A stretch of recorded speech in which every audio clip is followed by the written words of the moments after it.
Here comes round two. Hopefully this is a slightly better angle. It caught some of the carnage last time.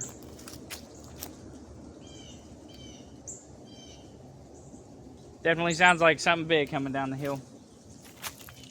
Go guide him in.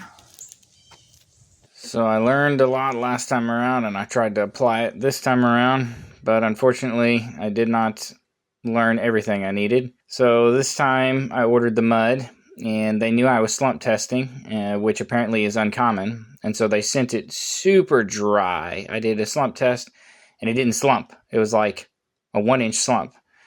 And so this truck driver squirted some in there, did another slump test, and then it slumped like 6 inches, and it's supposed to be a 3 to 5 inch slump. And so we had to just let it sit there and spin for a little while, dry out a little bit, and then finally got the right slump. So I had to do slump tests 3 times on that load. Then we start pouring over here, and I've got my ratchet straps. That's what I learned last time around. Wrapped around each of the forums, but then you can kind of see me panic and run back and forth because that one right there started to bulge, but I didn't actually catch it. The truck driver caught it. So we started pouring the second one right here, and everything's looking hunky-dory, and then all of a sudden he starts hollering at me, "Hey, your forum's blown out." And so I started scrambling, trying to just grab some wooden screws and try to get it to put back together, and got it to stop. And then we started pouring this one, and all of a sudden this one started bulging. So then I had to scramble and get some more wood. So you'd have thought I'd learned the first time around, but, you know, I'm not a professional doing this. This is my second time ever in my life doing these forms. And, you know, these forms are 6 by 6, and they take almost 3 yards of concrete, which weighs like 8,000 pounds. And so I learned after this that I've really got to brace the snot out of these things. And so that kind of worked out really well. And then I actually had planned to pour this other little footer, but ran out. And I'm not 100% sure why. I don't know if they shorted me, if I can't calculate or what, but I ran out. So we had to finish this guy up, and then I had to order another one. And so they at Synarch, this is a local company here in Arkansas. The Synarch is actually about 5 minutes from my property, maybe 8 minutes. And so it wasn't really that big a deal. You have to pay an extra fee for a callback like this because it's unscheduled, and they kind of have to scramble. And so it was only an extra $100, but, you know, whatever. I got it done, and you can see what it takes to get this stuff all leveled out. You have to screed it 1,000 times. And these days where I was pouring these footers were just exhausting. 2 or 3 hours of the morning would just wipe me out for the whole day. And so I cut it down to just all the other ones. I just cut it down to pouring 2 footers at a time because more than that was just too much to handle. I was pouring this in the middle of July, which is the hottest time of the year here in Arkansas. It's very humid, very hot, very sunny. It's just really, really hard to work outside for any length of time. I would drink over a gallon of water in these 2 or 3 hour times and still have to drink plenty more water during the day. I was sweating so much. I'd have salt just caked on my face. And so wound up only doing 2 footers at a time from this point on because it's just so much work to get them poured and get them screeded, to vibrate everything the way you're supposed to, then let it dry for a little bit, and then come back and trowel it off to get rid of your screed lines. And it's just a lot of work. And the slump testing part of it is also quite a bit of work. With a slump test, you end up burning up a 5-gallon bucket or 2. And so if you order enough mud to do it just exactly right, you've got to save that. And so you've got to lug around a 5-gallon bucket worth of this stuff back and forth and what have you, and clean everything up. And I literally did all of these by myself. I built forms by myself, ordered the mud by myself, screeded it by myself, poured it by myself. I mean, I did everything by myself. Came back, stripped the forms by myself, doing everything by myself. And one guy doing all of this it's a race against time because it's so hot. The mud's drying kind of fast. It's going off real fast, at least the top layer of it.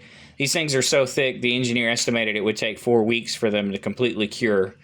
But you've got to just hustle the whole time, and you can't really take a break. So for 2-3 hours, most of the time it was 3 hours or more for me to do this. I'm moving constantly. You know, I'm out of breath the whole time. Good thing I've got a decent cardio ability, but just running, trying to get everything done, screeded, come back and trowel it, fight the forms that are blowing out, and I mean, it was just a nightmare. You can see me standing on top of this form right there because that one decided to kind of pick up and float over the top of the concrete. And so I had to kind of panic and brace that guy. I mean, this pour right here is where I learned the most about how to brace the forms and what's going to happen when you start pouring and filling them with mud. This guy started bulging, not because I had it braced, but I had it braced up against this big rock, and it actually pushed that rock. So, dummy me, it's my fault. So, learned something new this time. I kind of panicked and grabbed all the wood I could and screwed it all in and braced it. It didn't blow out, but boy, it sure started bulging like it had just had 2 Thanksgiving dinners. But, I mean, it's finished now, so it's, the mud's getting pretty hard right now. I've just done my finish troweling. I'm not going to edge them, it's a waste of time. These are going to be completely covered. This one the same way. It started bulging, but not quite as bad. So I scrambled, and it was braced right there against that rock, but it slipped up over the top of it. So I'm not sure what happened there, but whatever. And then the Lord blessed me with an epiphany. He's like, why don't you just brace them off of each other? See, that one didn't bulge or anything. I had it braced kind of the same way. Guinea fowls are working their way up here. Oh, look. Those things are so loud. That one over there had those babies this year. A couple of weeks ago, I don't know, 5-6 weeks ago, they were just little tiny babies following the mama around. They come up here and wander around, eat ticks and stuff. Anyway, so those 2 guys, and then I ordered 6 yards, which should have been enough. So they either shorted me or I'm an idiot. But this one should only take 0.8 yards. Those should have only taken 2.5, maybe 2 3/4. So I realized because it bulged a little bit, it turned ate up a little bit more. But that one should have only taken 3/4 of a yard. But I didn't have enough. I was about 2 or 3 inches shy from the top. So I said, okay, bring me another yard. And I just so happened, because the concrete truck was late getting here by about 30 or 40 minutes, I was like, well, I'm just going to start working on another form instead of twiddling my thumbs. And I just happened to have that one where we could dump some of the mud. And then he spent the rest right there, which I ordered 1 more yard, and somehow it was enough for that, enough to finish that, and then all of that. So I guess I just don't know how much 1 yard of concrete is. But the frustrating thing about this form is it started to float. It kind of kicked up over the top, which this is not structural at all. I have 2 pieces of rebar running in it because there's a cold joint right here between the 2 footers, and that cold joint will allow the expansion and contraction between everything. It'll create weak points. But this is literally the building. The truss sits right here. And then the outside wall, that mark right there, that's actually the outside wall. It's just going to sit right here. The truss does all the weight bearing. So that's literally just going to bear the weight of the sheetrock and the windows and whatever. It doesn't have to be load bearing at all. But I originally made it 10 inches wide, and then that form slipped out. So now it's probably like 12 or 13 inches wide.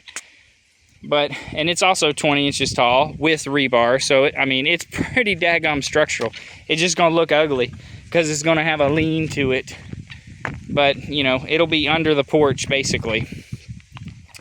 So, that is the aftermath for today. Thank God. Another pillar of cloud.